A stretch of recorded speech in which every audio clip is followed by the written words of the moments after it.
వంశ ఋషిభ్యో మహద్భ్యో నమో గురుభ్యః. ఓం శంకారూపేణ మచ్చిత్తం పంకీకృతమభూద్యయా కిం కరీయస్య సా మాయా శంకరాచార్యమాశ్రయేద్. ఓం యుక్తాహార విహారాయ వివిక్తస్థలవాసినే మలయాళయతీంద్రాయ బ్రహ్మనిష్ఠాయ తే నమః. ఓం నారాయణం నమస్కృత్య నరం చైవ నరోత్తమం దేవీం సరస్వతీం వ్యాసం తతో జయముదీరయేత్.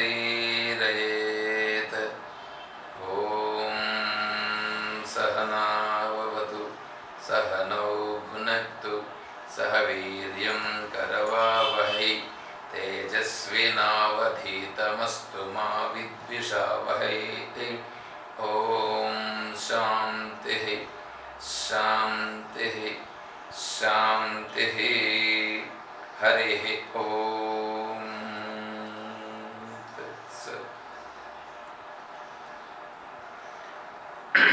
ఓం శ్రీ గురుభ్యో నమః. పూజ్య గురుదేవులు తత్వవిధానంద స్వాముల వారి యొక్క దివ్య చరణారవిందములకు ప్రణమిల్లుతూ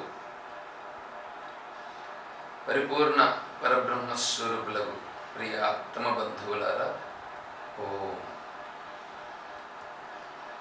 శ్రీమద్ భగవద్గీత 10వ అధ్యాయంలో మనం ఉన్నాం. 32వ శ్లోకం. సర్గానామాదిరంతశ్చ మధ్యం చైవాహమర్జున అధ్యాత్మ విద్యా విద్యానాం వాదః ప్రవదతామహం.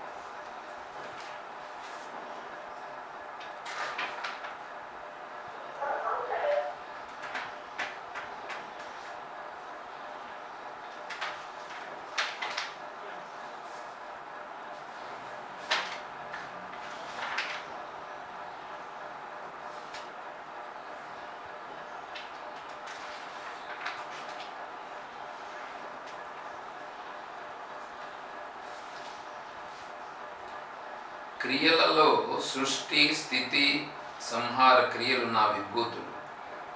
వేదాంగ విద్యలలో మోక్షార్థముగు అధ్యాత్మ విద్య నా విభూతి.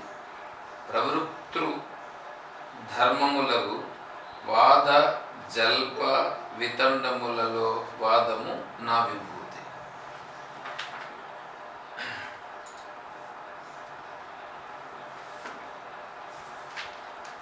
సర్గాణం ఆది అంతశ్చ. సర్గాణం సృష్టీనాం ఆది అంతః చ మధ్యం చ ఏవ అహం. ఉత్పత్తి స్థితిలయః అహమర్జున. సర్గాణం, సర్గ అంటే పుట్టుక.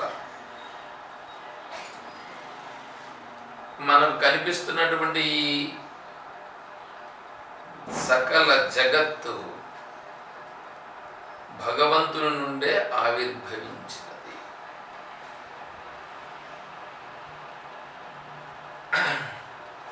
ఇప్పుడు ఇక్కడ భగవంతుడు అన్నప్పుడు పరమాత్మ అన్నప్పుడు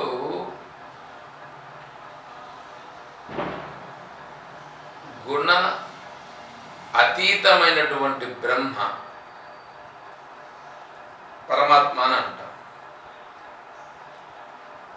గుణములతో కూడి ఉన్నటువంటి బ్రహ్మ, ఇవి రెండు ఉంటాయి. ఇప్పుడు భగవంతుడు చెప్తా ఉండేది గుణాతీత బ్రహ్మను చెప్తున్నాడా లేదా గుణములతో కూడి ఉన్న బ్రహ్మను గురించి చెప్తున్నాడా అనేది ఇక్కడ విషయం. గుణాతీత బ్రహ్మ అని అన్నప్పుడు సత్వగుణము, రజోగుణము, తమో గుణం అనేటువంటివి ఏ ఉన్నాయో ఆ మూడు గుణాలతో అతీతమైనటువంటి చైతన్యం ఏదుందో ఆ అతీతమైన చైతన్యాన్ని గురించి చెప్పటం, అక్కడ పరమాత్మ గురించి చెప్పడం. తర్వాత పరమాత్మ అంటే ఇంకొకటి సత్వరజస్తమో గుణాలతో కూడిన పరమాత్మ. ఈ జగత్ అనేటువంటిదంతా సృష్టి జరుగుతూ ఉందంటే సత్వరజస్తమో గుణాల కంటే అతీతమైనటువంటి పరమాత్మ ఉన్నాడే, ఆ అతీతమైన పరమాత్మ నుంచి ఈ జగత్తు జరుగుటం లేదు. ఈ జగత్తు ఆ త్రిగుణాతీతుడైనటువంటి పరబ్రహ్మ నుండి జరుగుటం లేదు. మూడు గుణములతో కలిసి ఉన్న పరమాత్మ అంటే దాన్ని ఎట్లా చెప్తారంటే అదే హిరణ్య గర్భుడు అని చెప్తారు. దాన్ని చెప్పాలంటే మాయా విశిష్ట బ్రహ్మ, మాయా అతీత బ్రహ్మ రెండు. ఇక్కడ భక్తి జ్ఞానము రెండు ఉంటాయి. జ్ఞానం అనేటప్పటికి ఏమవుతుందంటే యథార్థ స్థితిని తెలియట. భక్తి అన్నప్పుడు ఏంటంటే ఆ యథార్థ భావనను గుర్తించుట. రెండింటికి తేడా ఏమీ లేదు. ఇప్పుడు దాన్ని చెప్తానేనండి. ఈ మాయా విశిష్ట బ్రహ్మ అని అంటున్నాం కదా, ఈ జగత్తంతా ఎవరి నుంచి వచ్చిందో ఆ జగత్తు నుంచి వచ్చినటువంటి ఆ మాయా విశిష్ట బ్రహ్మ ఏది ఉందో ఆ మాయా విశిష్ట బ్రహ్మ ఉన్నది. ఆ మాయా విశిష్ట బ్రహ్మయందే ఈ శరీరం కూడా ఉన్నది. ఈ మాయా విశిష్ట స్వరూపుడు ఉన్నాడు అని గ్రహించి ఇదంతా ఈశ్వర స్వరూపం అని గుర్తించుట భక్తి. మరి జ్ఞానం అంటే ఈ సకల బ్రహ్మాండం ఏదైతే ఉన్నదో ఈ బ్రహ్మాండం అంతా నా నుండినే వచ్చినది. అంటే నా నుండి వచ్చినదంటే ఈ మాయా విశిష్ట చైతన్యం ఏదున్నదో ఆ మాయా విశిష్ట చైతన్యమే నేను అనే దృఢమైనటువంటి స్థితి ఉందే, అది జ్ఞానం. జ్ఞానమునకు భక్తికి చూడండి రెండింటికి దగ్గర సంబంధం. ఎట్లా అంటే ఈ మాయా విశిష్ట స్వరూపమును గుర్తించి ఈ అంటే ఇద్దరికి ఉండేటువంటి ఈ సృష్టి జరిగిన విధానం గురించి ఇద్దరికి తెలిసింది ఒకటే. తెలిసి ఈ సర్వము మాయా విశిష్టమైనటువంటి చైతన్యము నుండి ఆవిర్భవించినది అని చూసేటువంటి వాడు భక్తుడు. ఈ మాయా విశిష్టమైనటువంటి చైతన్యం ఏదుందో ఆ మాయా విశిష్ట చైతన్యమే నేను నేనంటే ఈ శరీరం కాదు. ఈ శరీరము మాయా విశిష్టమైనటువంటి జగత్తులోనిది. మరి నేను మాయా విశిష్ట చైతన్యం ఏదున్నదో ఆ చైతన్యం నేను అని ఉండుట జ్ఞాన భక్తి. అది జ్ఞానభక్తి. ఇది ఇంకొకటి భక్తి. ఇంకోటి ఏమిటి? ఈ సకల సృష్టి మాయా విశిష్ట చైతన్యము. ఆ మాయా విశిష్ట చైతన్య ప్రభావాన్ని గుర్తించి ఎక్కడ చూసినా మాయా విశిష్ట చైతన్య స్వరూపమే ఉన్నది అని చూస్తూ ఉండుట భక్తి. మాయా విశిష్ట చైతన్యం ఏదుందో ఆ చైతన్యము నేను అని ఉండుట అది జ్ఞానభక్తి. తర్వాత మాయా విశిష్ట చైతన్యము కంటే అతీతమైనటువంటి అంటే గుణాతీతమైనటువంటి ఏ చైతన్యం ఉన్నదో ఆ గుణాతీతమైనటువంటి చైతన్యమే బ్రహ్మ. ఆ బ్రహ్మయందు గుణములనేటువంటి వ్యవహారాల యొక్క ప్రభావం ఏమీ లేదు. అది నిజమైనటువంటి బ్రహ్మ. ఆ బ్రహ్మయే నేను. అహం బ్రహ్మాస్మి అని చెప్తూ ఉండేది ఆ బ్రహ్మను గురించి చెప్తున్నది. మొదట ఇది రావాలి. ఏది? ఈ మాయా విశిష్ట చైతన్య స్వరూపమైనటువంటి బ్రహ్మ ఉన్నదే అది నేను అనేటువంటి జ్ఞానం రావాలి. ఈ మాయా విశిష్ట చైతన్య స్వరూపమైనటువంటి బ్రహ్మ నేను అనేటువంటిది వచ్చేదానికి ముందు ఈ సర్వము మాయా విశిష్టమైనటువంటి చైతన్యం నుండినే ఇదంతా ఉన్నది అనేది ముందు రావాలి. ఇది భక్తి. ఈ భక్తి వచ్చి జ్ఞానభక్తి దృఢమై, జ్ఞానభక్తి దృఢమైన తరువాత గుణాతీతమైనటువంటి స్థితి వస్తుంది. అది దృఢమవుతుంది విచారణ ద్వారా. సరే, బాగానే ఉంది. మిగతా మన వాళ్ళందరూ కట్టు బొట్టు జిట్టు పెట్టుకొని ఉన్నారు కదా. ఇప్పుడు తీర్థయాత్రలను వెళ్ళడం, తిరుమల, కాశీక్షేత్రం, ఇట్లా నైమిషారణ్యం, ఇట్లా హిమాలయ పర్వతాలు వెళ్ళడం, అమర్నాథ్ యాత్ర వెళ్ళడం, ఇంకా మానస సరోవరం వెళ్ళడం, ఇదంతా భక్తి కాదా? అది కూడా భక్తియే. అది కూడా భక్తియే. అయితే అతని దృష్టి ఎలా ఉన్నది అనేది ఇక్కడ విషయం. అతని దృష్టి ఎలా ఉంది? అతని దృష్టి ఇప్పుడు సపోజ్ మానస సరోవరం పోతున్నాడు అని అనుకోండి. ఈశ్వరుని యొక్క వైభవాన్ని నేను వీక్షించడానికి వెళుతున్నాను అని వెళ్ళాడని అనుకోండి, అది పర్లేదు, మంచిదే. అంటే ఈశ్వర వైభవాన్ని చూచి ఆ ఈశ్వర వైభవంలో తన్మయత్వము చెందుటకు వెళ్ళుచున్నాను, బాగా. అట్లా కాకుండా నా వైభవము ఎక్కడెక్కడ ఎలా ఎలా ప్రకటమగుచున్నదో నేను దాన్ని బాగా చూస్తున్నాను అని అనుకుంటూ ఉన్నాడని అనుకోండి, అది బాగా ఉంటుంది. అయితే ఈ మాయా విశిష్ట చైతన్యమే నేను అనే స్థితికి ఎవడైతే వచ్చినాడో అతను ఇలా తీర్థయాత్రలు కానీ ఇలా వాటిని చూడడానికి అనేది వెళ్ళడం అనేది తగ్గిపోతుంది. క్రమంగా అణిగిపోతుంది.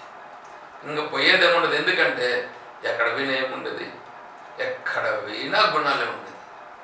గుణాలు లేకుండా సత్వం రజస్తమైతి గుణా ప్రకృతి సంభవా. ఈ ప్రకృతి అంతా సత్వరజస్తమ గుణాలతో ఎక్కడ వినా ఉండేది ఇదే, దీనికంటే ఇంక వేరే ఏముంది అని ఇతను తిరగడం అనేటువంటిది నిలిచిపోతుంది, తగ్గిపోతుంది, క్రమంగా తగ్గిపోతుంది. అంటే మనస్సు బయట వాటి కోసం వెళ్ళుట అనేది, ప్రయత్నం చేయుట అనేది ఉంది చూడండి, అదేమైపోతుంది, రాను తగ్గిపోతుంది. వాటి కోసం కూడా తగ్గిపోతుంది. ఎందుకంటే ఇక్కడే ఇతనికి అనుభూతి కలుగుతూ వస్తూ ఉంది. ఈ అనుభూతి వలన బయట విషయములయందు అవన్నీ గుణములు, గుణముల ప్రభావము అని గుర్తించి నిర్వికారంగా ఉండిపోవడం జరిగిపోతుంది. అయితే అది రావడానికి ముందు ఈ సర్వము గుణములతో కూడినటువంటి బ్రహ్మ యొక్క ప్రభావము అనేది ముందు వీడికి కలగాలి. ఇది కలగకుండా నీకు అలా రావడం అనేటువంటిది జరగదు. అందుకనే భగవంతుడు అన్నింటినీ చెప్తున్నాడు. ఇక్కడ చూడండి, సృష్టి, ఈ సృష్టి జరుగుతూ ఉంది కదా. ఈ సృష్టి జరగాలనంటే ఎట్లా జరుగుతుంది? గుణముల నుండి జరుగుతుంది. సత్వగుణం, రజోగుణం, తమోగుణం. ఈ సత్వరజస్తమో గుణాల నుంచి జరిగేటప్పుడు అందుకే మనకు 7వ అధ్యాయంలో పరాప్రకృతి, అపరాప్రకృతి గురించి చెప్పడం జరిగింది. చూడండి, భూమిరాపో అనలో వాయు ఖమ్మను బుద్ధిరేవచ అహంకారైతేయం మే భిన్న ప్రకృతిరష్టదా. ఈ 8 విధములైనటువంటి ప్రకృతి నా యొక్క అపరా ప్రకృతి అని చెప్పాడు. తర్వాత అపరేయమితి స్త్వన్యాం ప్రకృతిం విద్ధిమే పరాం. పరాం అంటే గొప్పదైనటువంటి, దీనికంటే గొప్పదైనటువంటి ప్రకృతిని ఇంకోటి ఉంటుంది, దాన్ని తెలుసుకో. జీవభూతాం మహాబాహో యయేదం ధార్యతే జగత్. యయేదం ధార్యతే జగత్. ఈ జగత్తంతా పరాప్రకృతి. ఇప్పుడు మనం చూడండి, ఈ శరీరం ఉందా? ఈ శరీరము వచ్చిందేనంటే ఈ శరీరానికి సంబంధించినటువంటి కామ, కర్మ, సంకల్పములు అనేటువంటి వెనకాలు ఉన్నాయి. ఆ కామకర్మ బీజాలు అనేటువంటి వెనకాలు లేకపోతే ఈ శరీరం ఎందుకు ఇట్లా వస్తుంది? ఈ శరీరం ఇట్లా ఏర్పడింది అంటే దీనికి వెనకాల కర్మ ఉంది కాబట్టి ఈ శరీరం ఇలా ఉంది. కర్మే లేకపోతే ఈ శరీరం ఎందుకు ఉంటుంది చెప్పండి? మీకు ఒక చెట్టు కనిపిస్తుందండి, ఆ చెట్టు కనిపిస్తుంది అంటే ఆ చెట్టుకు సంబంధించిన బీజం వేసి ఆ బీజం పెరిగిన తర్వాత కదా నీకు ఆ చెట్టు కనిపిస్తుంది. బీజమే లేకుండా పోతే నీకు చెట్టు ఎందుకు వస్తుంది? మన వాళ్ళు కొంతమంది అడుగుతుంటారు, చెట్టు ముందా విత్తు ముందా అని. విత్తు ముందంటే ఆ చెట్టు లేకుండా విత్తు ఎట్లా వచ్చింది? అసలు చెట్టు ముందంటే ఆ చెట్టు రావాలంటే విత్తు ఉంటే కదా. ఇట్లాంటి ఈ ప్రశ్నలు వేస్తుంటాం. కానీ ఇక్కడ విషయం ఏమిటంటే, నువ్వు నిద్రలో నుంచి వచ్చినావా, నిద్ర లేకుండానే నువ్వు డైరెక్ట్గా ఊడిపడినావా? చూసుకో.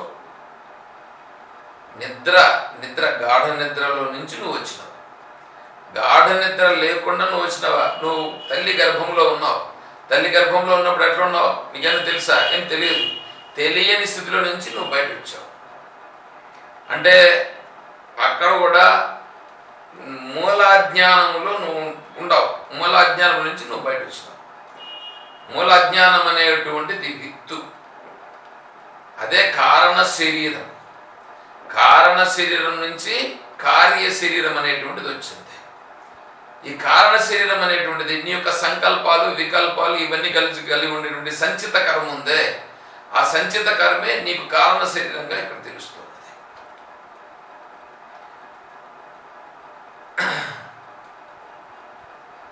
సుషుప్తి స్థాన ఏకీభూత ప్రజ్ఞాన ఘన ఏవానందమయో హ్యానంద భుక్చేతో ముఖ ప్రాజ్ఞస్మృతి పాద ఏష సర్వేశ్వర ఏష సర్వజ్ఞ ఏషోంతర్యామ్య ఏష యోని సర్వస్య ప్రభవాపి యోహి భూతానాం. సర్వభూతములు పుట్టుటకు సుషుప్తి నుండినే పుట్టుచున్నవి. ఏష సర్వేశ్వర ఏష సర్వజ్ఞ ఏషోంతర్యామి ఏష యోని సర్వస్య ప్రభవాప్యయౌ హి భూతానాం. ఈ భూతములన్నీ పుట్టేదానికి అక్కడి నుంచి వస్తున్నది. ఏది? సుషుప్తి. సర్వేశ్వర, సర్వజ్ఞ. చూడండి అక్కడ చెప్తున్నాడు. అదే సర్వేశ్వరుడు, అదే సర్వజ్ఞుడు. నువ్వు ప్రతిరోజు గాఢ నిద్రలోకి పోయినప్పుడు అక్కడికి వెళ్తున్నావు. అక్కడికి వెళ్ళి నీ యొక్క సహజత్వమైనటువంటి స్థితిలో నువ్వు అణిగిపోతున్నావు. కాకపోతే నువ్వు ఆ స్థితిని గుర్తించేటువంటి స్థితి నీకు లేదు కాబట్టి నువ్వు అజ్ఞానములు మునిగిపోతున్నావు. అక్కడ అజ్ఞానములు మునిగి నువ్వు అక్కడనే ఉండేటువంటి బ్రాహ్మమునందు మునుగుతున్నావు. అందువల్లనే నీకు రెండు ఉన్నాయి అక్కడ. ఏంటివి? అజ్ఞానం అంటే నాకు తెలియలేదు అనేది. ఇంకోటి ఏముంది? హాయిగా ఉన్నది, ఆనందంగా ఉన్నది. హాయిగా ఉన్నది, ఆనందంగా ఉన్నది అనేది నీకు అక్కడ గుర్తించట్లేదు. తెలియటలేదు అనేది కూడా గుర్తించట్లేదు. తెలియటలేదు అనేటువంటిది బాగా పైకి వచ్చేసింది కాబట్టి అది తెలియడమే లేదు కాబట్టి అది తెలియలేదు. కాబట్టి అది బాగా స్పష్టంగా తెలుస్తుంది. అదే మళ్ళా నీకు గాఢ నిద్రలో నుంచి పైకి వచ్చిన తర్వాత తెలియడం లేదు, తెలియడము లేదు అనే దానితో పాటుగా హాయిగా ఉన్నది అనేది కూడా తెలుస్తుంది. ఆ రెండు తెలుస్తున్నాయి అక్కడ. ఎప్పుడు? అప్పుడు తెలియట్లేదు, నిద్ర నుంచి పైకి వచ్చిన తర్వాత తెలుస్తుంది. అదే నువ్వు జాగ్రత్త అవస్థలో నువ్వు ధ్యానము లేకపోతే నిర్మలంగా జ్ఞానము చేత వివేకము చేత సర్వమును గ్రహించిన మనస్సు సహజముగా ప్రతి ఒక్కదానిని చూచి వికారము చెందకుండా ఇదంతా జరగడానికి కారణం దాని యొక్క సంస్కారములు అని ఎప్పుడైతే దృఢమై ఈ సర్వము చైతన్యాధిష్టానమైనటువంటి దాని చేతనే ఇది నిలబడి ఉన్నది. ఆ చైతన్యాధిష్టానమైన అంటే చైతన్యమే ఇక్కడ అధిష్టానంగా ఉన్నది. ఆ చైతన్యమే నేను అనేటువంటిది వీడికి జ్ఞానము ద్వారా దృఢమై ఈ అనుభవం అనేటువంటిది ఎప్పుడైతే ఈ ఈ ఈ మనస్సుకు బాగా దృఢమవుతున్నదో అప్పుడు మనస్సు ఏమవుతుంది? క్రమముగా శాంతిని పొందిపోతుంది. క్రమముగా సహజముగా బయట విషయాలు తెలుస్తూ ఉన్నా కూడా వికారము చెందకుండా నిర్మలంగా ఉంటూ సహజముగా స్థిరమవుతుంది, సహజముగా శాంతిని పొందుతుంది. అలా సహజముగా శాంతిని పొందుట అనేది కావాలి మనకి. అలా సహజంగా శాంతిని పొందుట అనేది ఉందే అది జీవన్ముక్త స్థితి. ఆ జీవన్ముక్త స్థితిలో వీడికి ఆ ఆనందం అనేటువంటిది సహజముగా ప్రకటమవుతుంది. ఆ సహజంగా ప్రకటమవుతుంది. గాఢ నిద్రలో ఉంది చూడండి ఆనందం. ఆ గాఢ నిద్రలో ఉండే ఆనందం ఇక్కడ ఇతనికి సహజముగా ప్రకటమవుతుంది. అంటే మనస్సు ఎప్పుడైతే ఇలా జ్ఞాన ప్రభావము చేత సహజముగా శాంతిని పొందుట, సహజముగా శాంతిని పొందినప్పుడు సహజంగా ఆనందం అనేది ప్రకటమైపోతుంది. ఇవన్నీ ఎందుకు చెప్తున్నామంటే ఈ సృష్టి అనేటువంటిది జరగడానికి సృష్టికి ఆది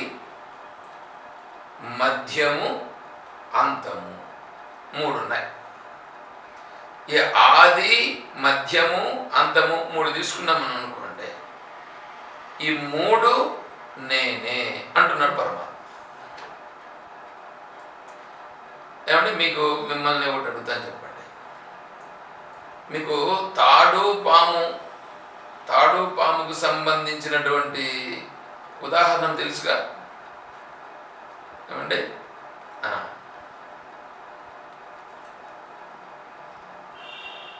అనిశ్చితాయాం యథా రజ్వాం అంధకారే వికల్పితాః సర్పదారాదిర్భావై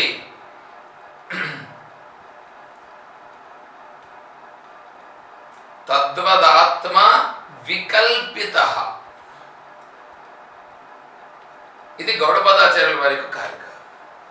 ఇక్కడ మీరు చూడండి, ఇప్పుడు మీకు కొద్దిగా మసక చీకటిలో పాము కనిపించింది. పాము ఎంత ఉందంటే ఒక బార్ ఉంది. పాము ఒక బార్ ఉంది.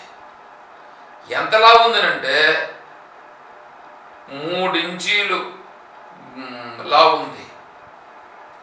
3 ఇంచీల లావుతో బార పొడుగుంది. సరే, బాగానే ఉంది. ఈ 3 ఇంచీల లావుతో బార పొడుగుండేటువంటి పాము ఇప్పుడు నీకు మసక చీకటిలో కనిపించింది. ఇప్పుడు నువ్వేం చేసావంటే ఈ మసక చీకటిలో కనిపించినటువంటి ఈ పామును చూసి వెంటనే భయపడిపోయి వెనుక్కుపోయి ఒక టార్చ్ లైట్ తెచ్చి టార్చ్ లైట్ వేసి చూసావు. టార్చ్ లైట్ వేస్తే ఈ పాము అనేటువంటిది ఏమైంది? పాము అనేది కనిపించలేదు. లేదు, పాము లేదు, ఇంకేముందాడా? తాడుంది. పాము లేదు, తాడుంది. ఏమండి? ఇప్పుడు నువ్వు ఒకటి అనుకుంటావు. ఏమనుకుంటావు? ఓహో, నేను తాడును చూసి పాము అనుకున్నానా అనిపిస్తుందా? అనిపించదా? తాడును చూసి నేను పాము అనుకున్నాను అనుకుంటారా? అనుకోరా? అనుకుంటా. సరే, ఇప్పుడు నేను ఒకటి అడుగుతున్నాను. నీకు కనిపించిన పాము ఎంత పొడుగున్నది? బార పొడుగున్నది. ఇప్పుడు నీకు కనిపిస్తున్నటువంటి తాడు ఎంత పొడుగున్నది? బారుంది. అంటే తాడు ఎంత ఉందో పాము అంత కనిపించింది. తాడు ఎంత ఉందో అంత పాముగా కనిపించిందా లేదా? లేకపోతే తాడులో సగం వరకు తాడు కనిపించి సగం పాము కనిపించిందా? అట్లా కనిపించదుగా.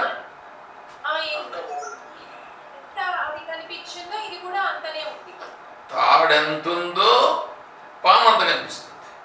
తాడు ఎంతలా ఉందో పాము అంతలా కనిపిస్తుంది. తాడు ఎంతలా ఉందో పాము అంతలా కనిపిస్తుంది. అదే విధముగా ఇక్కడ కూడా నీకు ఏ జగత్ అయితే నీకు బాగా స్పష్టంగా కనిపిస్తున్నదో ఈ జగత్ అనేటువంటిది బ్రహ్మ అంటే చైతన్యం ఎంతుందో ఆ చైతన్యం అంతా నీకు జగత్తుగా కనిపిస్తున్నది. తాడెంతుందో అంత పాముగా కనిపించిందిగా. తాడెంతుందో అంత పాముగా కనిపించింది. అదేవిధంగా చైతన్యం ఎంతుందో జగత్తు కూడా అంతే కనిపిస్తుంది. ఇంకోటి రెండవది, తాడున్న ప్రదేశములోనే పాము కనిపించింది. తాడెక్కడుందో అక్కడే పాము కనిపించింది. అలాగే చైతన్యం ఎక్కడుందో అక్కడే జగత్తు కూడా కనిపిస్తుంది. జగత్ అనేటువంటిది చైతన్యం కంటే వేరుగా కనిపించడం లేదు. చైతన్యము కంటే వేరుగా జగత్తు కనిపించడం లేదు. ఆ జగత్ అనేటువంటిది చైతన్యం ఎక్కడుందో అక్కడే కనిపిస్తున్నది. అంటే ఏంటి? ఆడ ఉన్నది చైతన్యమే, ఆడున్నది తాడే. తాడే నీకు పాముగా కనిపించింది. బాగా చూసుకోండి. ఇక్కడ ఎంతసేపైనా ఇవే మనకు ఈ ఉదాహరణ అనేటువంటిది ఇవి పోయేదానికి లేదు. తాడు ఎక్కడ ఉందో అక్కడే పాము కనిపించింది. తాడు లేని జాగాలో నీకు పాము కనిపించదు. అలాగే చైతన్యం ఎక్కడుందో అక్కడే జగత్తు కనిపిస్తున్నది.